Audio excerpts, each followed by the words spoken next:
This is Bob Carson of Carson's Corner Mob Chats, and I have with me a man that needs no introduction, of course, Matthew Granahan, aka the King of Connecticut.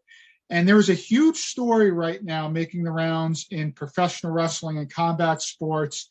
And I want to talk about this because it's hot and it really, really rubs me the wrong way. I want to summarize this for the audience, and I'm going to throw it to Granahan here to get the explanation. So basically what happened is Matthew Granahan, who was friends with Ric Flair, knows Ric Flair for years, okay, sent Ric Flair, from my understanding, a text, a picture of a lady, and let's just say this lady, this attractive lady, was doing provocative things. Ric apparently embraced it, but his wife, Wendy, found out about the text, was absolutely livid, okay? Their marriage subsequently ended, okay? And then after that, what we've seen is a back and forth between Ric and the King of Connecticut. Ric has been absolutely furious with the King of Connecticut. He even apparently, well, I don't want to go into it. And then Granahan released some of the texts to HannibalTV, his platform, and this is all over the place now. I have never seen this in my life. I've been covering mixed martial arts since 2006, covering the world of combat sports and professional wrestling. I have never seen this. I've never seen someone like Matt Granahan, King of Connecticut. We're not going to talk about his mob ties. We're not going to talk about this, but I got to tell you, from what I've seen, this is really, really beneath you. And I think when you go public, when you air dirty laundry like this, I think it's disgraceful. I think it really is. And I could feel with Ric Flair. I can empathize with Ric Flair. First of all, did I get the summary right? Are the details accurate? First of all, Bob Carson, saluti, my friend, and happy Friday. You're among the glitterati here. You're hanging with the king. I'm at a 5-star resorts, having some champagne and cranberry juice. I would say champagne and a little splash of cranberry juice here. Styling and profiling like Ric Flair is always used to do. You know, he always used to say he was a style and profiling, limousine riding, jet flying son of a gun. You know, he said he's bedded 10,000 women. I told Hannibal in our in-depth sit down that I'm only at about 2,500. It's only about a quarter of that. But I'll dance for you without moving my feet, and I'll tell you. Yeah, you got it. You got it pretty fairly accurate. So there's pictures and video of a beautiful young lady, beautiful Dominican woman from my stable. You know, let me take you back about 2000. I think it was 2015 or 16. I was on Lake Lanier with Ric and Wendy. I think it was 16 with Gloria Saldana, who was a beautiful young lady I was seeing at the time, not to be confused with Gloria Diferente, my beautiful Venezuelan that was a chart topper in Venezuela. But Gloria Saldana was and is a very beautiful, exotic Mexican, Lebanese mix, very sexy. And Ric Flair was all over her at Lake Lanier Resort when we were out on his boat. He was, and it didn't bother me, man, because Ric and I are a lot alike in many ways, except in one way, which I'll get to. But he was all over her, and he asked me. He said, we reconnected, Ric and I want to say Bill Hazelwood gave me the number, veteran ring announcer, promoter in MMA and in pro wrestling throughout the Carolinas, gave me Ric's number because I had lost it with my new phone. And I wanted to get him on the Berman team. Let me put my feet up here. You know, here I'm relaxed and take a little sip here as I tell you this story. It's story time, guys and girls. Ric, we wanted to get Ric on the Berman team podcast down in Boca Raton, Florida, our Berman Law Group, lovely podcast studio. And they said, you know, Ric Flair was on our list. So Bill gave me his number, and I reached out to Ric, and I had previously had Wendy's number 2 from Lake Lanier, and he put me in touch with Wendy. And in the course of talking about the podcast, Rick said, whatever happened to that exotic beauty, that you were with when we were together in Lake Lanier? And I said, she's a lovely woman, but I've been with this gorgeous Venezuelan. And he goes, send some pictures my way to the Nature Boy. So I sent him some beautiful pictures of Glory Diferente, and he was all excited, And then I sent him a picture and a very seductive video from a beautiful Dominican woman that I had met at the airport when I was heading out to flying to California to Eric Paulson's gym to shoot the syllabus for our book, Rough and Tumble, which you can buy at ERIKPAULSON.com. We got the book and t-shirt deal, the definitive history book on MMA and grappling and wrestling. Anyway, I met this juicy, beautiful Dominican. She loved the hair. She loved my style. She loved my profile, and she sent me a lot of saucy stuff. So I sent them to Rick and didn't think anything about it. And I was kind of tied up one day in December before Christmas, and Rick was freaking out. He was like, "You need to call Wendy. You need to tell Wendy you meant to send those pictures, those videos to another friend." And it didn't make any sense.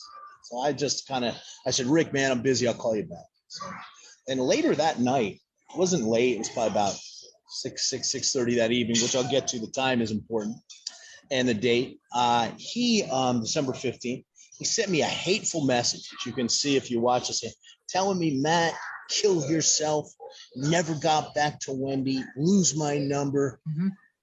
Fuck you. You're a loser." And then he put another text. "The women you basically Reader's Digest version, the women you send me these pictures of, they don't stack up to Wendy. Dare to dream." So obviously, Wendy'd seen his phone, and Rick was trying to cover his tracks. And I wish Rick nothing but the best. I mean, we all do it. We're guys, we're men. It's better kind of be upfront and forward about being a man. Always said, a lot of guys have a man cave at their house. My daughter would tell you, my house is the man cave.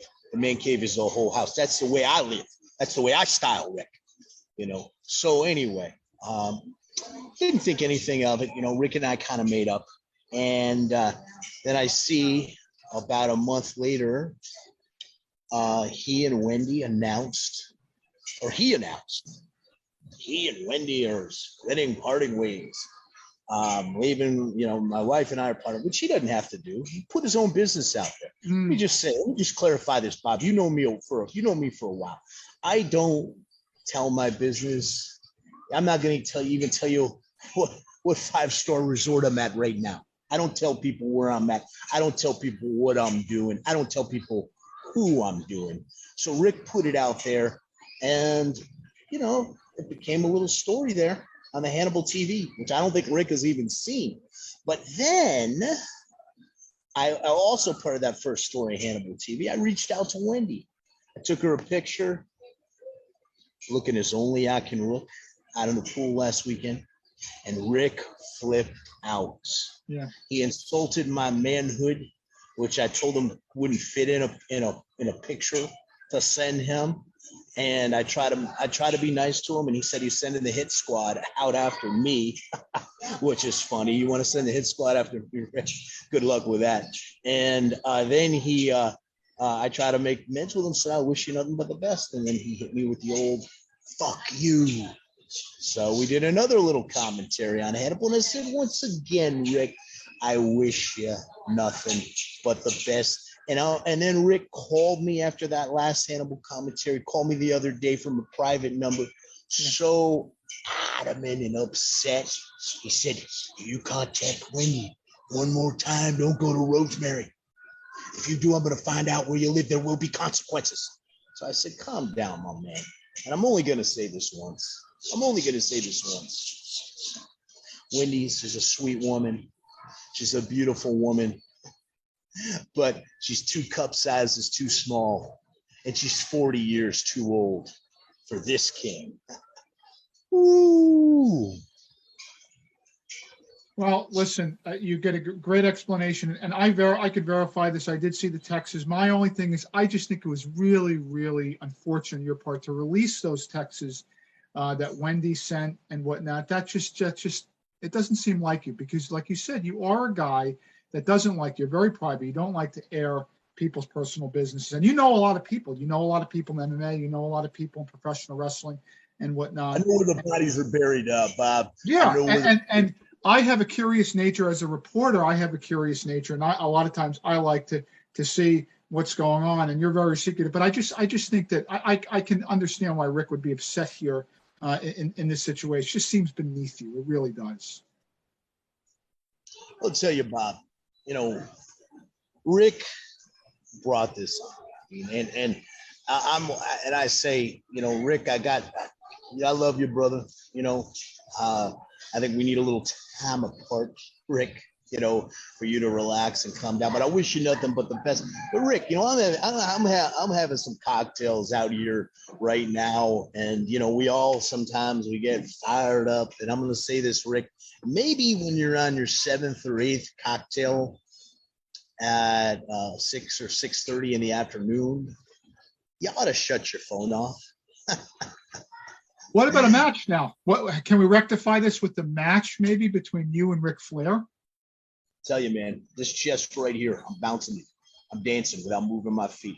Ric Flair could chop this chest, a big chest to chop, baby. Big 52-inch chest to chop, big 21-inch neck. Rick, you know you're 72 years old, and I'll tell you this right now, Rick. I will get in the ring. You want to get your revenge on me? I will get in a ring anywhere in the United States or Canada for HannibalTV. And I will allow you, Rick, to give me a dozen of your legendary chops for the fans to see you get your revenge on me, pal. Last point here, I want to touch on last point real quickly. There's been several people within the wrestling community, within the wrestling podcast community, that have been very upset by this, very upset at you. I don't know if you mentioned this earlier or not. Can you elaborate on that a little bit? Sure, I'm finding this out, and these guys are so sensitive. You know, let's think about it. Ric Flair, he's lived the gimmick his whole life. You know, dirtiest player in the game. If you like it or you don't like it, learn to live with it. He's getting a little taste of his own medicine, and he's being all sensitive. I mean, I'll tell you, Bob, you know me. I'm against all this sensitivity stuff, man. I love everybody, but I'm against all this censorship and all this cancel culture nonsense. And that's why I say Rick has to be careful, because if he sent this out to certain people other than myself, I'm extremely thick-skinned. Rick is being thin-skinned here, but if you sent these threatening stuff to anybody else, yeah, they might Google actually.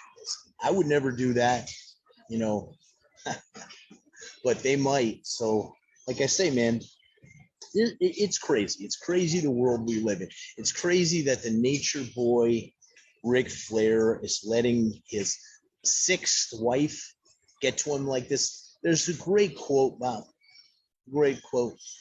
I learned this quote 35 or so years ago, and the quote is this: If a man steals your wife, the best revenge you can get is to let him keep her. And I would think Ric Flair would know that. We'll leave it there. Thank you so much, King of Connecticut. Hey, I got one for you, Bob. I got a joke for you. Because we got to lighten up the mood, man. This thing is tense. You know, I try to keep it relaxed, but man, I know you're getting heated over this. You know, and I don't know if you heard this joke that's been going around. What's 240 pounds, dashingly handsome, and disappears in an instant?